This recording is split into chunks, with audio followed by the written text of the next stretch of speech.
All right, here we go with the second round of the population discussion module. When I left you off at the end of the previous one, we were talking about how we need to have price systems, ration out what's available, provide information and incentives, inform and motivate, do all the things that they do without us even knowing that they're doing them. Part of the thing with price systems, too, is to rely on them as much as possible for fixes, for corrections to imperfect or flawed markets. So regulation is sometimes the only thing you can do, but when there's an alternative, it's more than likely going to be an alternative that harnesses the price system and the pricing demand supply process. It's much more likely to be efficient than, or more likely to be much more efficient than a process based on command and control regulation, which that's what central planning is. Right, so the more people you have and more complexity you have in dealing with all of that and coping with the externalities that arise when you have more and more people in certain places, the more important it is to use the price system, the more important it is to refrain from using central planning processes to cope with those things. All right, so again, to emphasize exactly what it is we expect price systems to do, okay, to ration out what's available in the short run. So that, that's what prices do, is they rise to limit consumption to the amount that's available. Right? That's what ration out means, is you have a certain amount available until you can make more, and the price rises so that the highest value buyers are the ones that buy that limited amount of stuff to buy. That short run signal, okay, of what it takes price-wise to limit consumption to the amount available provides a long-term incentive and piece of information, in the sense that if that price is high, it says maybe we should have made more. Maybe we should put some more resources into this area. If the price is low, to ration out what's available, it says maybe we overdid it. Maybe it's time to back off, produce less, take some of our resources out of this, put it somewhere else. It does all that without anybody taking the time to do a study, to issue commands or edicts. It does all that on the basis of harnessing self-interest. Right? Profit is the motive that is driven, harnessed by the price system. Higher prices, all things being the same, indicate greater profitability. Lower prices, less profitability, and that's, given self-interest, that's what moves resources in and out of markets. So we want to rely on the price system to do that, not a bureaucracy. Okay? So no price controls, free trade, all the rest of that allows prices to find their own level naturally and change over time is the best thing you can do among the many things you need to do in order to cope with a large and growing population. All right, now in terms of the kinds of things we've been talking about all semester long, there are ways to harness the price system where it doesn't exist naturally, or where spillovers and public goods and common property resource issues cause the price system functioning naturally to malfunction, or to provide distorted signals that are not accurately conveying the true scarcity of something. So what we should do then for things that are government-owned, parks, sorts of things, facilities, stadiums, infrastructure, use the price system to eliminate congestion, okay, to address congestion. And since the demand for things varies over time, during the day, during the year, during the week, we need peak and off-peak pricing. Okay? So congestion fees, congestion pricing means peak and off-peak pricing. So one of the things we've already discussed about in terms of the climate change was the importance of addressing traffic congestion through the price system. Okay? And that's a big part of, in a more general sense, a big part of coping with a large and growing population, is to have the price system allocate resources in the private sector and also in the public sector, so that we get not too much demand on them in the short run, and a signal on whether we should be expanding them in the long run. Right? If the price that it takes to limit consumption to what's available in the short run is more than what it costs to add to capacity, that's the signal to add to capacity. If it's not the case, okay, if, for example, just take water, for example. if we can limit the consumption of water to the amount that's available with a price below what it costs to provide additional water to the system, don't provide the additional water. Once the price is projected to rise above the price needed to ration out what's available already, once that price is projected to rise above what it would cost to increase capacity, do so. Okay? So the price signal works naturally in the private sector, okay, without any bureaucracy, to efficiently allocate resources to efficiently provide private goods and services. But to provide the things that the public sector sometimes does provide, doesn't have to in some cases, or must provide, we can also use the price system the same way. But then we do need some people to create systems, to create good price signals, and to recognize what they mean. For example, sizing a road or a pipe. We need to understand that the price to ration out what's available already needs to look like it's going to be above what it would cost to increase capacity before we increase capacity. Okay, so I say it's looking like it's going to be. Well, it takes a while to build a water project or to dig up a pipe and build a new one, or to or in pipes, once we put them in the ground, we expect them to last for a while. Okay, so what price it takes right at this moment to ration out what's available is less important than what price it's likely to take during the lifetime of that piece of infrastructure, or during the lifetime of a park, which is hopefully forever. But in the case of infrastructure, during the lifetime of a road or a stadium or pipe or something like that, we want to look forward a little bit, estimate what price it's going to take to ration out what's available. If that's a high price, higher than the cost of increasing capacity, increase capacity. All right, so peak and off-peak pricing is part of using congestion fees to efficiently use resources and to decide and to know when it's time to increase the size of that infrastructure, public facilities. All right, so as I've been saying, the optimal population and the likelihood of having it be a larger number is a function of institutions. And institutions means sometimes they're not functional because of corruption. Okay? Let's face it, most governments are corrupt to some extent simply because they're spending other people's money. Some governments are much cleaner than others, some not so. And because of that, population growth is okay in some places, better institutions. It's a major headache in others where those institutions, I've been mentioning Venezuela, are totally dysfunctional. The problem is weak or dysfunctional incentives to take account of the costs imposed or the benefits that might accrue to others.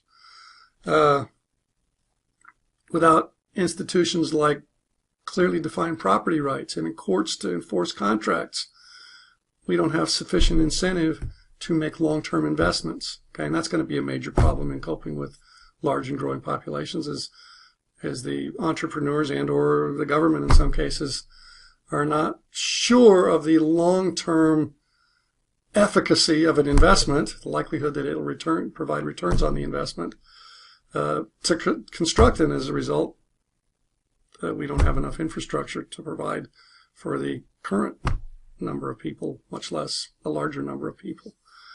So, corruption, poorly defined property rights, lack of enforcement of property rights, and violence. I mean, if you have a situation where there's violence, there's not going to be any investment at all, or a lot of violence, constant fighting, warfare, civil war, unrest. Then population growth is just devastating because that just provides more mouths to feed and maybe even more people fighting and less infrastructure to support an even larger number of people. So you need stability.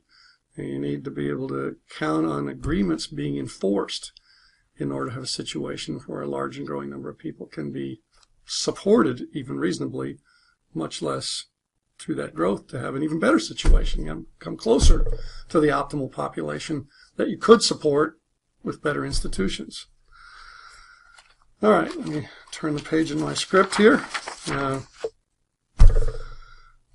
Part of corruption, perhaps too strong a term, but part of dysfunctionality, up to perhaps the use of the corruption term, is the failure to address policy-relevant pollution problems. And we know what that means. a case where there are uncompensated damages that are big enough to offset the losses or the administrative and compliance costs of actually taking action. Another reason that we might need to do something that corruption might cause us to fail to do so would be an emerging or growing tragedy of the commons. By that we mean that many natural resources, water in an aquifer, populations of wild animals and plants, forests, begin their lives, at least in the presence of humans, as common property resource, something that everyone has access to and is sort of owned by everybody at the same time. And for a long time that works just fine. But as the population grows, the amount that everybody wants to take, because until they take it, it's not theirs, suddenly becomes more than the environment can take or sustain or recover from and then reproduce on a sustainable basis. And now the institutions that have become ingrained and have worked well, or at least have not worked badly for a long time, are suddenly a terrible disaster.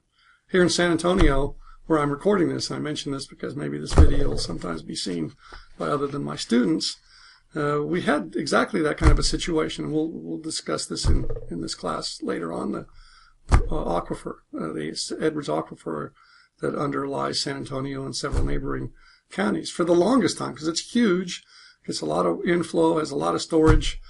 Our huge aquifer could be managed just by benign neglect. You've got a piece of property, put a pump in it, pump all the water you want. The law of capture. It was even enshrined in the law as like, if it's below your land, you have the right to take as much as you want. For the long time, the amount that all the overlying properties wanted to capture was not nearly as much as the amount that Mother Nature would just naturally pour in there. But then, as population grew in this area, and the economy grew, and some of the activities were water intensive, like a catfish farm, used a tremendous amount of water. Why? Because it was free for the taking, for merely the pumping cost. In the case of the catfish farm, not even a pumping cost. It was under artesian pressure coming out there. Suddenly the law of capture and take whatever was a disaster, or an imminent disaster, because the average pumping level was more than the average amount that would be recharged naturally.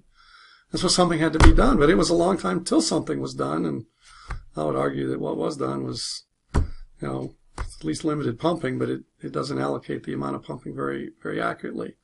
So we had a struggle to move from an institution that was functional for a long time, but then became obsolete, to move to a new set of institutions that were better, and we're still struggling to take those better institutions and make them efficient and make them keep up with changing times as population continues to grow and activities continue to change over the aquifer, and the political process continues to be, of course, a major issue in how we change the laws to change the institutions to cope better with the growing scarcity of water. All right, so we have these open access situations as just a natural consequence of people interacting with nature, and they're just fine as a way to decide who gets what in the way of natural resources for a long time, and then they're not okay. And then because it's an entrenched institutional process, we struggle to change those institutions, and some places struggle longer than others, and some places struggle to do something, and then when they do something, it's not very good, or it's not nearly optimal, and then they have to keep struggling. Take fishing, for example. Open access is just fine. Common property is fine until there's so many fishing boats that everybody fishing as much as they want, taking too many fish, and the fishing stocks just start to crash. Then what? Well, the efficient thing to do is to have some sort of a quota system where you set a limit on the overall amount that's allowable to be caught, and then each fisher has their share of that, and then the total amount caught is sustainable. But it's not easy to put that into effect because it's not obvious who should get what share of that. So the unsustainable situation can persist for a long time. And then they may not adopt the efficient alternative. They might just shorten fishing seasons or regulate fishing or do other wacky things that help reduce the fishing pressure some, but don't provide an efficient answer to how should we manage this resource optimally in the long run, given that just a free-for-all will destroy it.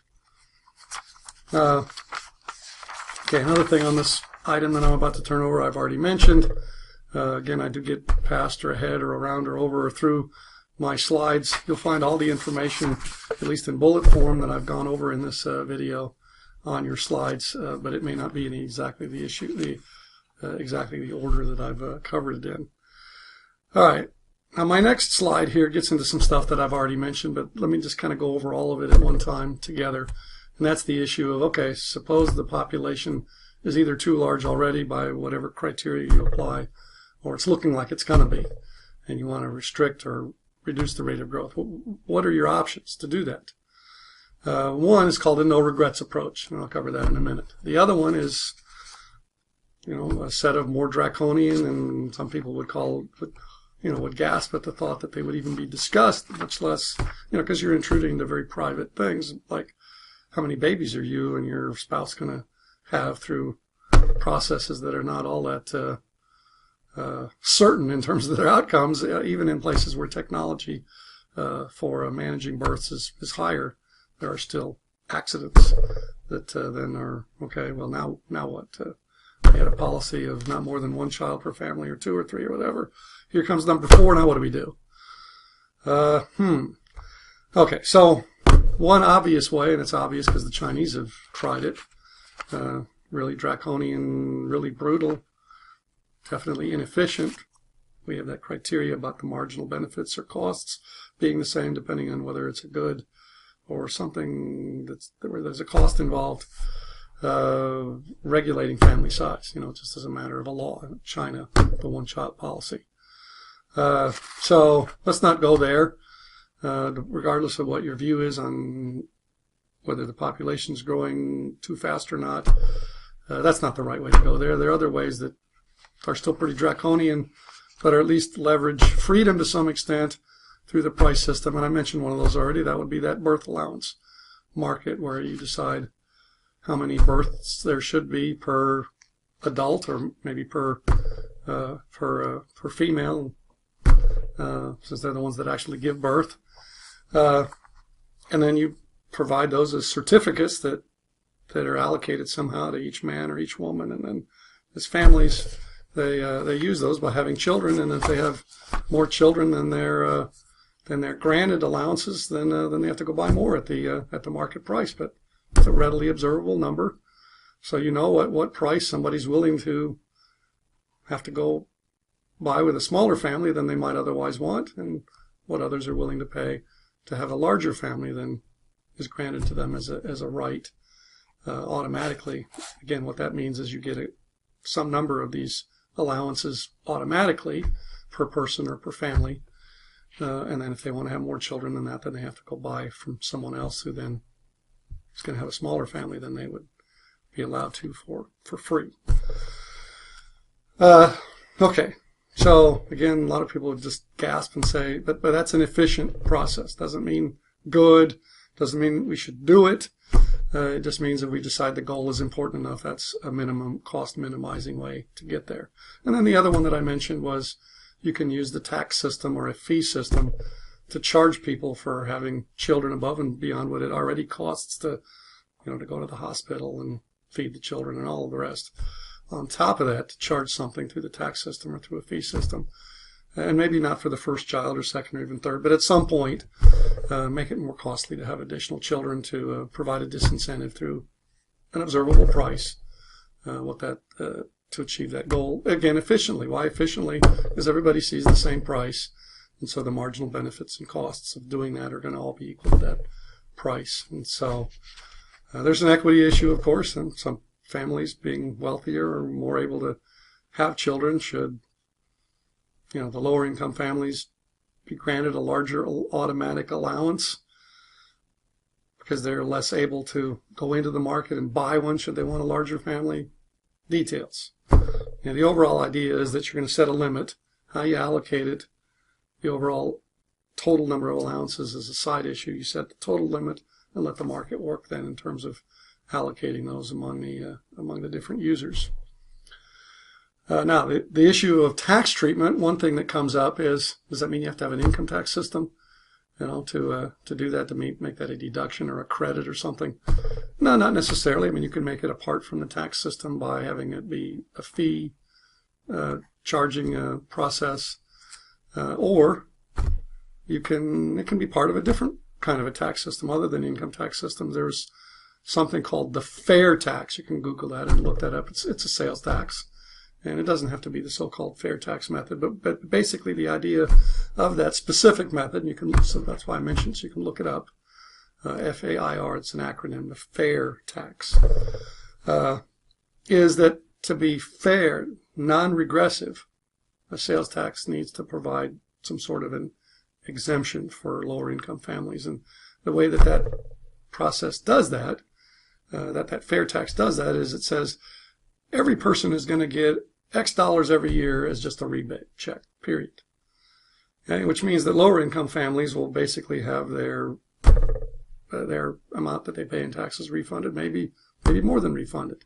But the idea is that it's a lump sum rebate on a per person basis. So that means that low income people will end up basically not paying any taxes, and higher income people, the amount of taxes that they pay will be way more than that little rebate check that they get. I mean, little to them. And so you have to charge a higher rate, of course, to provide the rebate and have money left over for government expenses. But okay, so you charge a little higher rate than you otherwise would, and then you have these rebates, and you can manipulate the rebate, right? Have it be smaller or larger, depending on your desire to motivate family size. Okay, so it doesn't have to be an income tax to use the tax system to have a population control element in there. Okay, so I mentioned the no regrets policies. You can do that. Still, remember the no regrets policies from the climate change issue? Same deal. What does it mean? It means things that you might want to do anyway, or probably make sense to do anyway from an efficiency perspective, maybe not from a political perspective or from an equity perspective, but benefit cost ratio is already positive without any benefit that they might yield from having a smaller population growth. One of those would be better protection of property rights. I mentioned that earlier. Better protection of property rights means that incomes are going to grow faster. You get into that demographic, socioeconomic transition faster and will progress through it faster. That reduces the rate of population growth, maybe not as much as you'd like. Okay, so that's the deal with these no regrets approaches, is they seem to push in the right direction, but you can't really fine tune them all that much to decide to push a certain amount, to reduce the growth from whatever it is to some lower rate that you'd like to achieve. But at least you're pushing things in the right direction. Improved opportunities for women to participate in the labor force. Okay, some countries we've made a lot more progress on that in the United States than a lot of other places have. But basically what that does is it makes children more costly, not more costly in terms of out-of-pocket cost to finance raising children, but it interrupts women's careers, right? And so more of them will say, I can have career now more than that I couldn't otherwise had.